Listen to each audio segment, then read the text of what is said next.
Welcome to Sikdar's academy. Sikdar's একাডেমিতে সবাইকে স্বাগত। এই ভিডিওতে আমরা এসএসসির যে 10 নম্বর মামলা, 10 নম্বর নিয়ে যে কেস, এই যে অভিজ্ঞতা 10 নম্বর যে কখন দেওয়া হবে সেটা নিয়ে যে মামলা, তার লাস্ট যে আপডেট, সেই আপডেটটা একটু জেনে নেব এবং পরবর্তী শুনানি কী সেটাও কিন্তু জানব। আপনারা জানেন যে এসএসসির 10 মার্কস কেস কিন্তু এই মুহূর্তে খুবই জনপ্রিয় হয়ে উঠেছে। তার কারণ এসএসসির 10 নম্বর মামলা এখন কিন্তু সুপ্রিম কোর্টে। যোগ্য শিক্ষকদের ভবিষ্যৎ কী সেটা নিয়ে কিন্তু বড় প্রশ্ন উঠছে এই মুহূর্তে। তার কারণ যে এসএসসি থেকে জানানো হয়েছিল যে ইন্টারভিউয়ের আগে 10 নম্বর দেওয়া হবে, কিন্তু এখন সেটা নিয়েই মামলা, আগে না পরে দেওয়া হবে সেটার বিষয় নিয়ে কিন্তু এই মুহূর্তে মামলা চলছে। এই চাকরি প্রার্থীদের মধ্যে নতুন করে উদ্বেগ তৈরি হয়েছে এই বিষয় নিয়ে, কারণ আদালতে 2টি মামলা উঠেছিল সম্প্রতি। তার পরিপ্রেক্ষিতে সুপ্রিম কোর্টের পর্যবেক্ষণ আলোচনার এখন কেন্দ্রবিন্দুতে রয়েছে। সবচেয়ে বড় প্রশ্ন হয়ে যেটা দাঁড়িয়েছে যে এই 10 নম্বর ইন্টারভিউয়ের আগে দেওয়া হবে নাকি পরে, এই বিষয়টি নিয়ে কিন্তু আবার সুপ্রিম কোর্টে মামলা গড়াতে পারে, এমনটাই কিন্তু আশঙ্কা করা হচ্ছে। তার কারণ গত শুনানির যে অর্ডার কপি, তার কিছু অংশ যদি আমরা দেখি তাহলে যোগ্য শিক্ষকদের জন্য একটি নেতিবাচক প্রভাব ফেলতে পারে বলে মনে করা হচ্ছে।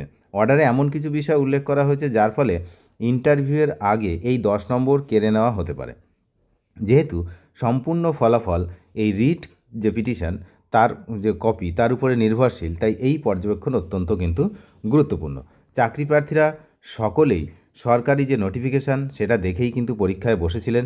সেখানে কোনো পরিবর্তন আনা হলে সম্পূর্ণ পরীক্ষা যে প্রক্রিয়াটা সেটা কিন্তু চ্যালেঞ্জের মুখে পড়বে, যেটা কিন্তু এই পরীক্ষার শুরুর আগেও আমরা বলেছিলাম যে পরবর্তী সময় যদি কোনো পরিবর্তন ঘটানো হয় সেক্ষেত্রে কিন্তু চ্যালেঞ্জ হবেই, এবং সেটাই হলো।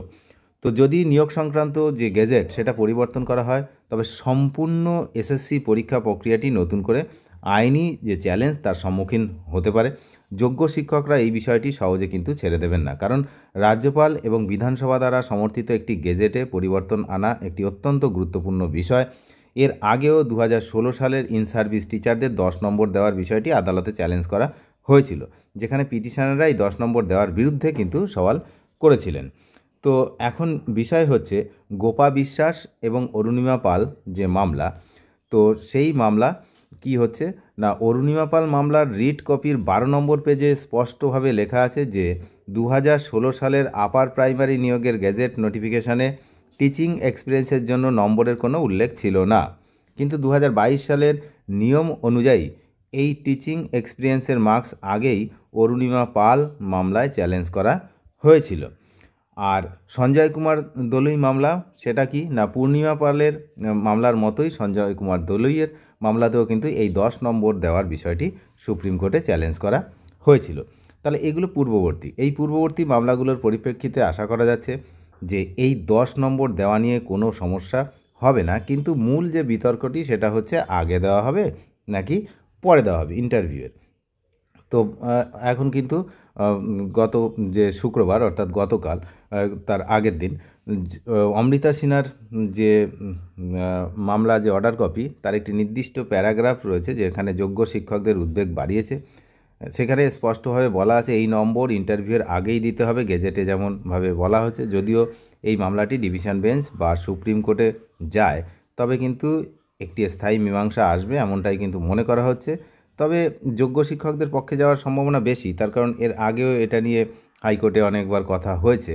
তো বিশেষজ্ঞরা যারা মনে করছেন যে যদি এই মামলা সুপ্রিম কোর্টের জাস্টিস সঞ্জয় কুমারের বেঞ্চে যায়, তবে এর আগে না পরে এই বিতর্কের কিন্তু অবসান হবে এবং রায় যোগ্য শিক্ষকদের পক্ষে যাওয়ার সম্ভাবনা সবচেয়ে বেশি। কারণ পূর্বে তিনি প্রশ্ন তুলেছিলেন যে পরীক্ষা ও ফলাফল প্রকাশের পর এখন এই প্রশ্ন তোলা হচ্ছে কেন, কারণ পরীক্ষাও হয়ে গেছে, ফলাফলও হয়ে গেছে। এই যুক্তির ভিত্তিতেই এই মামলাটির যোগ্য শিক্ষকদের পক্ষে থাকবে বলেই কিন্তু আশা করা হচ্ছে। সবচেয়ে গুরুত্বপূর্ণ বিষয়, আগামী 12 তারিখ নির্ধারিত সময়ে কিন্তু এই মামলার শুনানি হওয়ার কথা রয়েছে।